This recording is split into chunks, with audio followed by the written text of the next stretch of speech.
Hey everyone, welcome to It's a Southern Thing Book Club, and today we're going over The Watchers. A.M. Shine is the author of this book, but tomorrow they're going to be presenting a movie with Dakota Fanning as the leading lady. Today I will be doing just the book review of The Watchers, and then later I will have the video of The Watchers. So please make sure that you like, comment, and subscribe, and enjoy the show. To whoever may need this nugget of encouragement, things will be alright, so quit your worry. I get it, the odds can stack back against the wall, but even consider it. So The Watchers is coming out tomorrow, and we are so excited to see what is going to happen, bringing this book from A.M. Shine to life. I'm very excited about it, and I'll be watching it tomorrow. But let's just go over what the book is about. Video is for entertainment purposes only, and it's opinion based only, so I hope that you guys like it. I also want to mention that there will be spoilers in this book review as well, so I hope that you don't fault me for that. I will tell about which parts are the spoiler parts, so you won't be surprised. But basically, we have our main character, Mina, who is basically an artist. She's trying to make her way through life. She is sketching people while she's eating. She's sketching people while she's moving throughout the day. And she comes across her friend who says that he has a bird that is needed to be sold. But in order for you to make this extra money, take this bird over here and sell him for me, bring my money back, but keep some for yourself so that you can be able to do whatever you need to do. So she said, all right, cool. I'll take my bird over there, no problem. I'll take your bird over there, no problem. And it's supposed to be in this area called Cremona. So Cremona, and I hope I'm saying it correctly, but Cremona basically is in the middle of nowhere. She got a little direction of where she's supposed to be going. She makes her way through this area that she does not know where she's going. And when she gets to a certain point, the car ends up stopping. Not only that, but her phone starts acting weird. The radio starts acting weird. And basically, there's no electronics. Nothing is able to work out into this area. Only thing that you'll be able to see is lights. So as she's walking through the forest trying to find her way or some civilization so she could be able to get back on her trip, she ends up going to see a light on a home. And so it's starting to get dark. And so there's a lady that's standing right underneath this light, and she's telling her, hurry, run. You only got a few seconds to get in this house. Hurry up and get in this house. So she's running, get into the house. So she gets into the house, and as you can see, she sits down on the floor because she's panicking because, of course, she heard some noises. She heard some screams, and it's just not normal. Plus, it's in the middle of the forest. She don't know where she's at, and she's just confused. So she sits down. She tries to catch her breath, and when she catches her breath, she finds in the home is Madeline, Daniel, Sierra, a table, the floors, and a mirror right in front of her.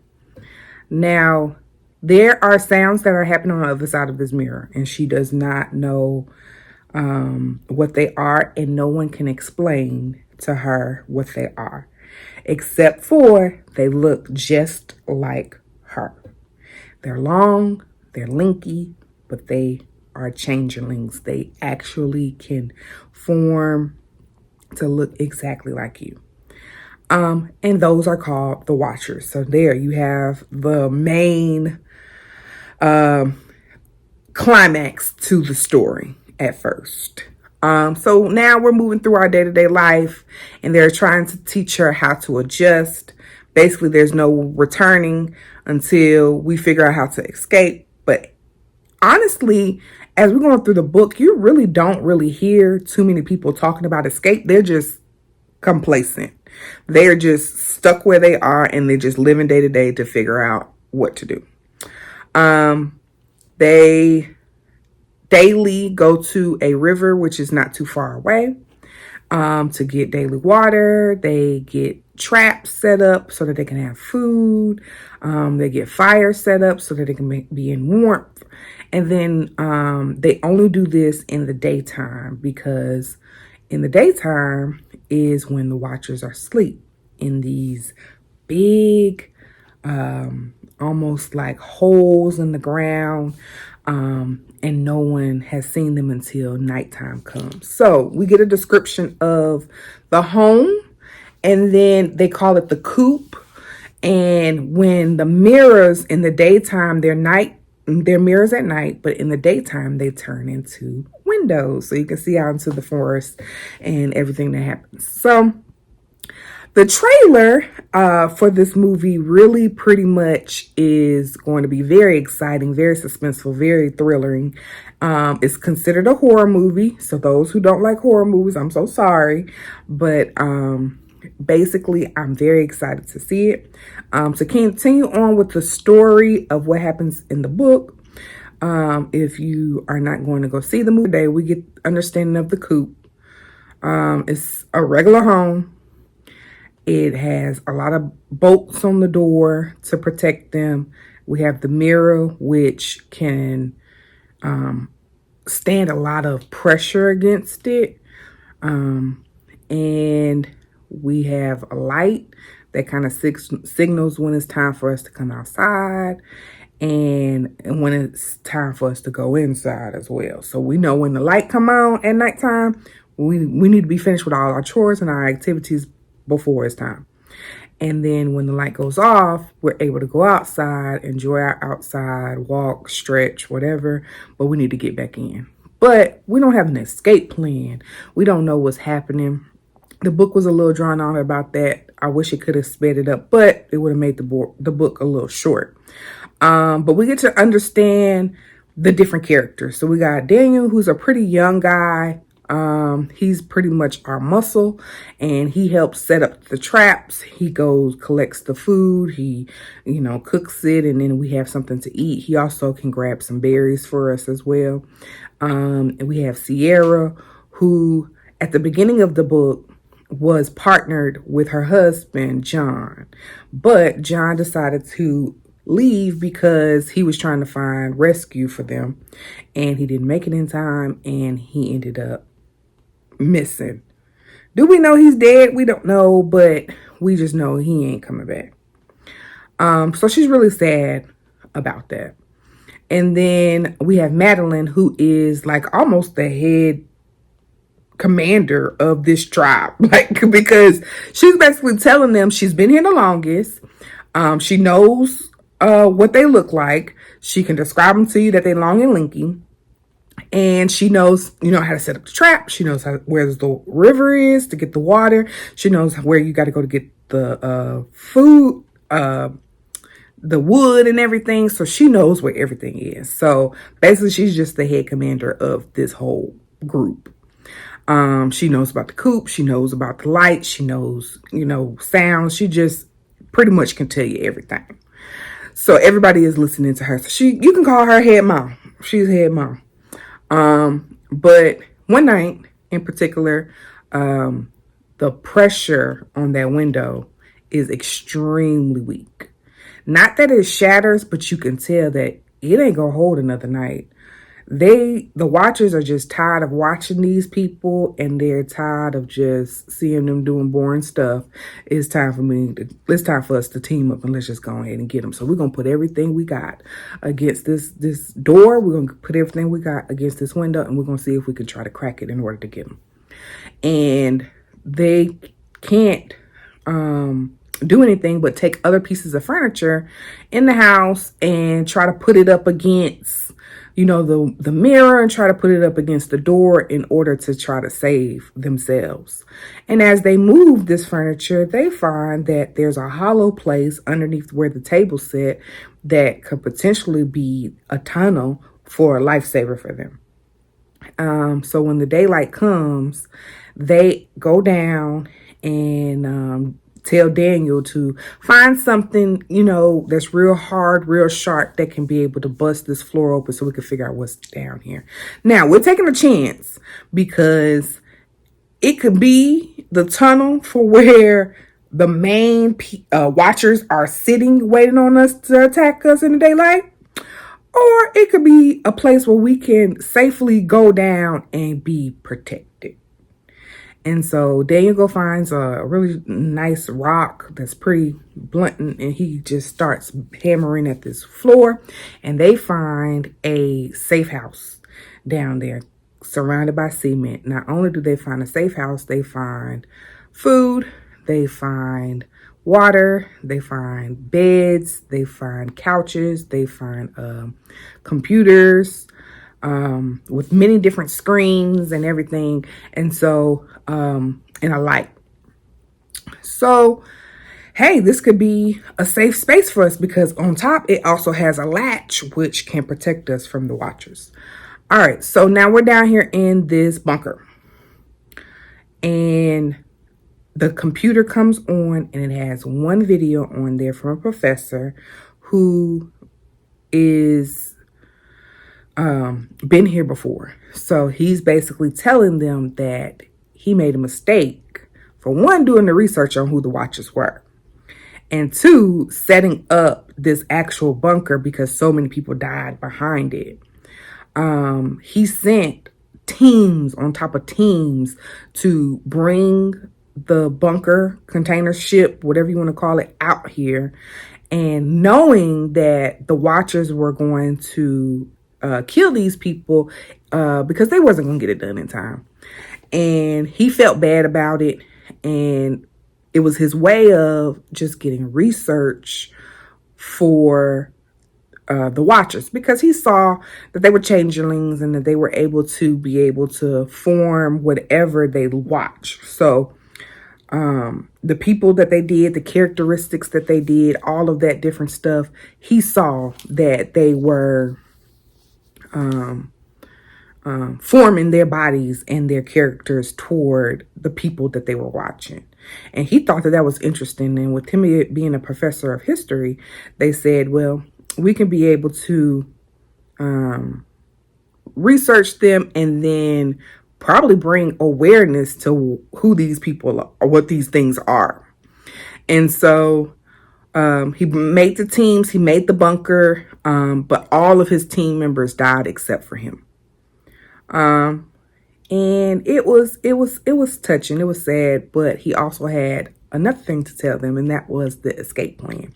The escape plan was that he set up a boat on the river, which will take them a day to get to. So they had to, as soon as the daylight broke, they had to go ahead and start walking and running toward this boat. It's in the south. It's a compass down on the desk that will show you where the south is. Just continue walking in that direction or running in that direction, and it'll take you a full day. But as soon as you get there, don't even worry about it. There'll be a boat sitting there, and you could take that boat and go on down the river and be safe and go on home. But as soon as you get to this boat, I need you to get to my university and destroy all of my evidence. I don't want nobody coming back up here. They don't need to know anything about the watchers, and just forget about it. And that was the end of the video. So Madeline, she keeps reviewing it, making sure she gets everything right, everything, directions, clues, anything. And she says, next day, we finna get up. As soon as the daylight breaks, we finna get up and we finna go to this boat. We got a hope. We have an escape. Let's take advantage of it. In my mind, I'm thinking, okay, well, why don't y'all take a day of rest? Get you something to eat, because y'all ain't had no food. You got cans, you got water, you got everything you've been hunting for all of these years, because Madeline been there for 2 years. Sierra and them has been there, probably a little under that, but they all have been out there for a while. So, they dirty, they haven't really bathed, they haven't really, they've lost a lot of weight. And so I was thinking, get your strength and then go on. But Madeline said, we're not doing that. We're finna go tomorrow. So she tells everybody what the plan is. She said, either you gonna come with me or you not gonna come with me. I'm not finna really fight with y'all. Y'all decide what y'all gonna do. And she did exactly that. So when daylight broke, after the Watchers then tore everything up, and I mean literally shredded the house apart, because I told you they got fed up of sitting there watching them. They just wanted to get rid of them or make them join the clan, because they they was not taking anything lightly. So as soon as the daylight breaks, they go upstairs and they start making their way toward the boat.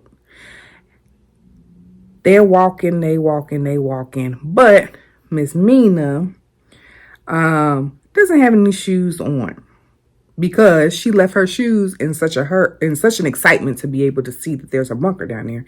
She left her shoes upstairs and the Watchers destroyed it. So here she has this bird that she can't leave behind. She has no shoes on, and she's kind of slowing the group down just a little bit, because she, having problems with her foot, stepping on certain things, and they're making their way. But I told you it's going to take a full day for them to get to this boat. And walking, and it's starting to get dark. The question is they going to make it? Okay, so yes, they finally start hearing some water, but it's still getting dark to the point where we can hear it, but we don't know if it's close. So we're still gonna keep running, to try to see if we can make it. And they get to the river. So when they finally get to the river, it's a great success. Okay, we finally made it, but hey, it's still dark. But we can't find the boat.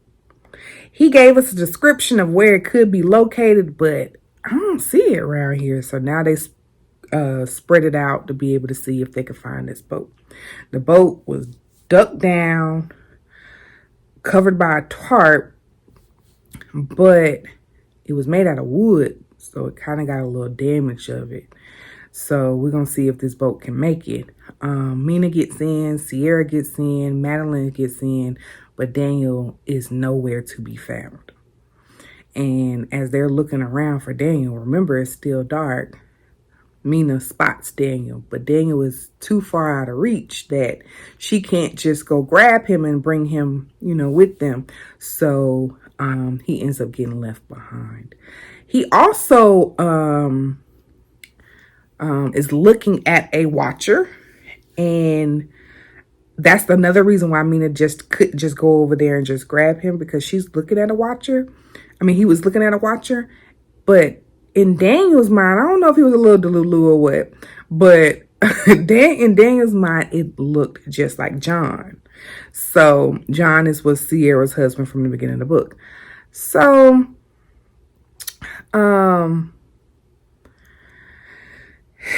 Mina's like, come on, Daniel, but Madeline ain't waiting for him. And so he ends up getting surrounded by the Watchers and taken with them.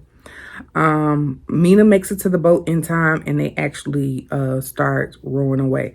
But as they are rowing away, they are looking at what are the Watchers going to do to Daniel. Now, they don't really say he gets, this done to him, but we know that he is, taken away with them.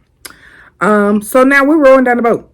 We're rolling on the boat, and we get to a bridge, and they thinking that this will be a safe place for them to exit the boat and start making toward town. They notice that the street has a lot of rocks and tracks and certain things that you show that it's movement on that street daily. So that's a great thing. And they wait to see if somebody's going to pull up. And they see a bus pull up in the distance. So they wait, and the bus driver stops, and he says they look terrible.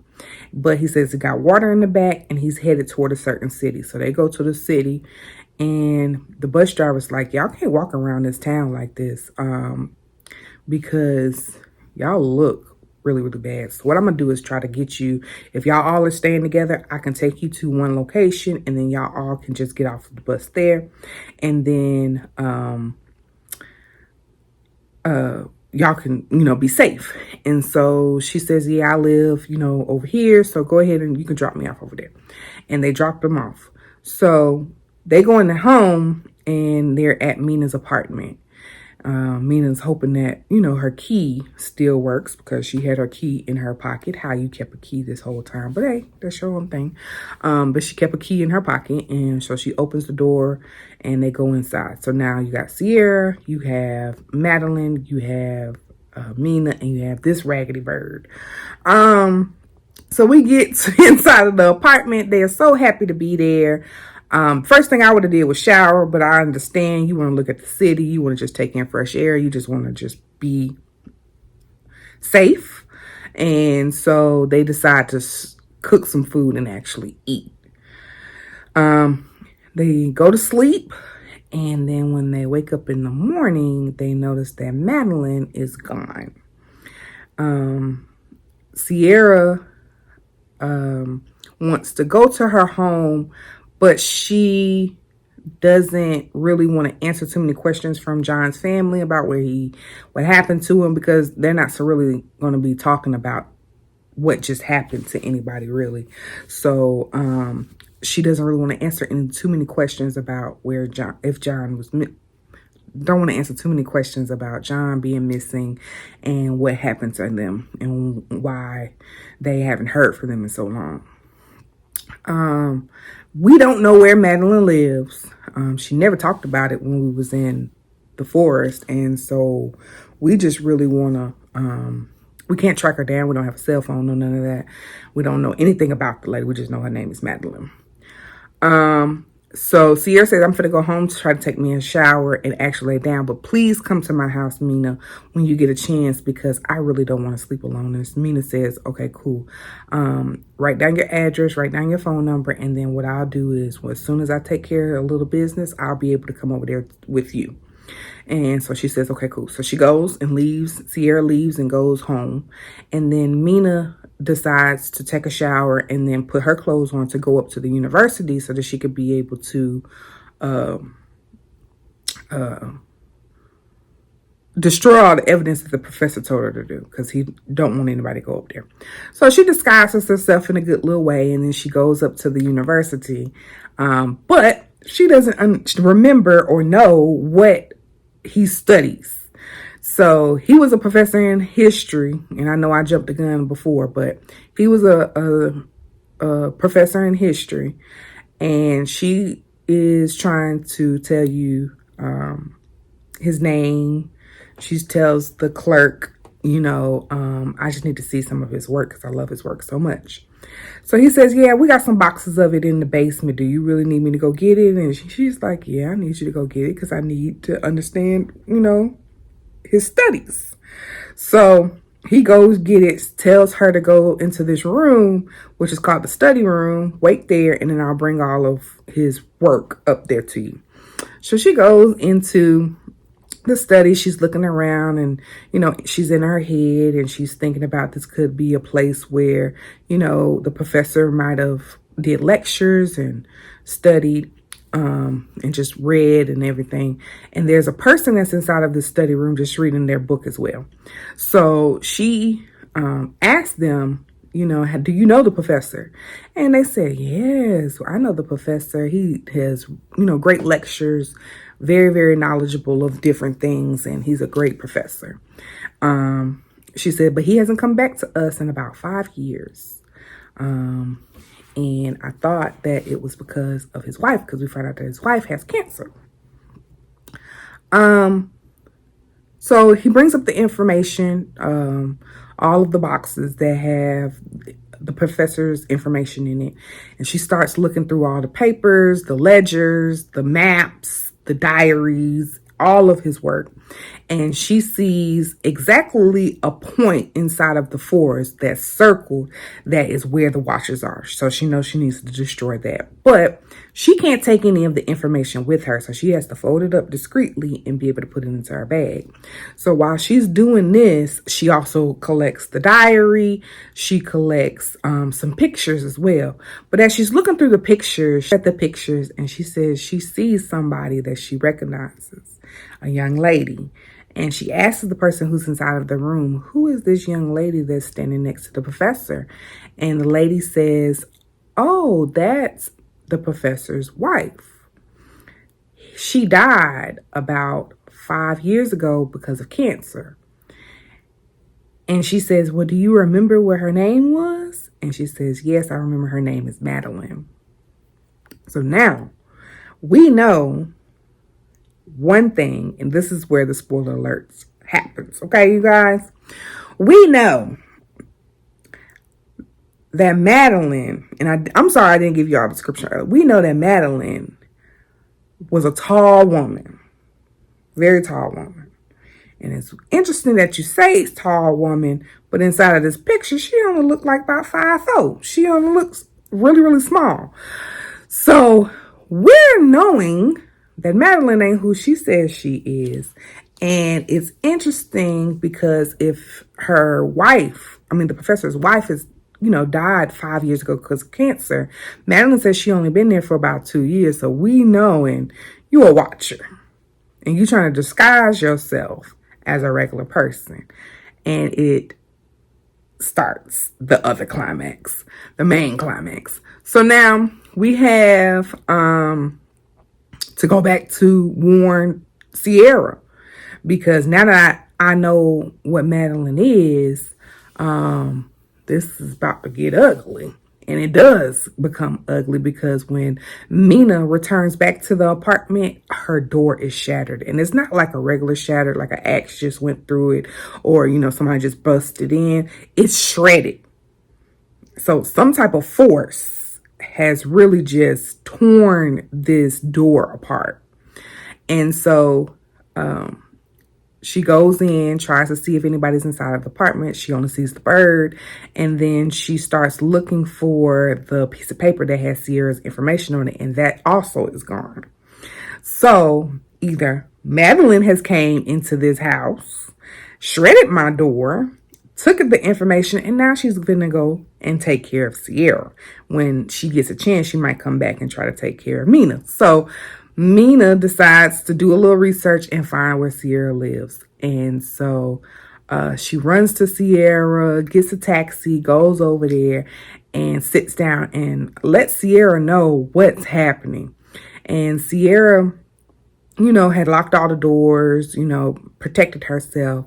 But now they're starting to hear some sounds, and the bird is acting erratic. And so stuff starts coming around the windows, and you hearing certain squeaks and noises and stuff moving around the house, and they know that it's Madeline. Madeline has come to destroy both of them. So Mina runs up, keeps the bird down there, because the bird seems to know when Madeline gets around, because she was so different. The bird can't seem to keep still or be quiet when Madeline is around. So keep the bird downstairs, because if they take the bird with them, the bird is pretty much going to tell where they are. So they go upstairs, and they go upstairs to save themselves and wait to see what happens. And once they go up there, they try to see if they can reason. And Mina in particular tries to see if she can reason with Madeline. Because even though she is a watcher, she did pick up some characteristics. So maybe, she can save us, or, reason with us. So she goes and talks to Madeline. Madeline is in regular character. And she says, I know that you know who I am. She says, but please, we promise not to tell nobody. We promise to keep it quiet. We will let you live your life. Just let us live. And Madeline lets them live as long as they keep their promise and not tell anything. And destroy the evidence that the professor had. And so they leave, and Madeline leaves, and they start living their lives. Now, Sierra still thinks about Daniel. She still thinks about, what happens at the Watchers. Mina and Sierra meet up every other weekend so they can be able to relax and talk about, what happened in the forest and dwell on memories. And so Madeline is nowhere to be found. So they moved on with their life. And Mina hasn't gotten back to sketching, but she has definitely just got back to normal life. She meets up with the person who, Paul, which is his name, that gave her the bird. And she says, well, I'm going to keep the bird. And he says, well, yeah, you can keep the bird because I'm pretty sure the person who I told you to go out there doesn't even want the bird anymore. And so she just grew attached to the bird. And as she's sitting there talking to Paul, getting a drink and talking, she sees someone that looks similar to Madeline. And she goes and she starts searching for her throughout the bar. She's not at the bar. She goes, looks on the street, and she sees the back of Madeline. So she runs up to Madeline and tells Madeline, it's really good to see you. It's really good to see you. And they just have a conversation. While they're sitting there having the conversation, Madeline is telling her, I'm so sorry. But you're going to have to leave here. You can't stay here because I thought that I was the only watcher here. And they're looking for you now. And you got to go. And that's the end of the book. I mean, it was an interesting book. I enjoyed it. I am very happy to see it come to life in the movie. And I'll come back with another review on that. So I hope that you guys like, comment, and subscribe to this video. Make sure you follow us on our Instagram, TikTok, Telegram. We have all the platforms. I'll put them in the description box, and I'll also let them come across the screen for you guys. And I love you, and I'll talk to you later. To Bye, guys. whoever may need this nugget of encouragement, things will be alright, so quit your worrying. I get it. The odds